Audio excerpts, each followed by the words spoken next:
முக்கியமான சத்தியத்தை புரிந்து கொள்ளுங்கள். உங்கள் கடந்த காலம் மாறும். இங்கதான் நான் நுழைகிறேன்.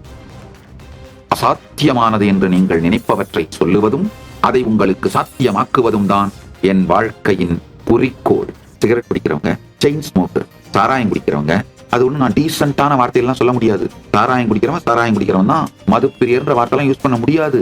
குடிகாரன் தான் வார்த்தை தான் சொல்ல முடியும். மாமிச உணவுக்கு அடிமையாய் போய் கிடத்தல், இதை பண்றவங்க எல்லாம் அவங்களுக்கு ஒண்ணும் ஏதோ அதனால தப்பு, அதனால உடல் நலம் கெடும், மனநலம் கெடும், உயிர் நலம் கெடும்லாம் தெரியாமலாம் இல்லைங்க, தெரியும். ஆனா என்னடா பண்ண போறோம் லைஃப்ல? இந்த ஆர்குமெண்ட்டை நார்மலைஸ் பண்றாங்க. டீ டோட்டலரா வாழ்ந்து என்னடா பண்ண போறோம் அப்படிங்கிற ஆர்குமெண்ட்டை நார்மலைஸ் பண்றோம். Especially Gen Z. நல்லா புரிஞ்சுக்கோங்க. டீ டோட்டலர் லைஃப் ஸ்டைல் என்ன பிளசண்டான இருப்பே பிளஷரா இருக்குங்கயா. Celebrate being a human. ஏய் ஜென்சி, முதல்ல இத புரிஞ்சுக்கோங்கப்பா. ஃபர்ஸ்ட் ஸ்டெப்புங்க லைஃப்ல.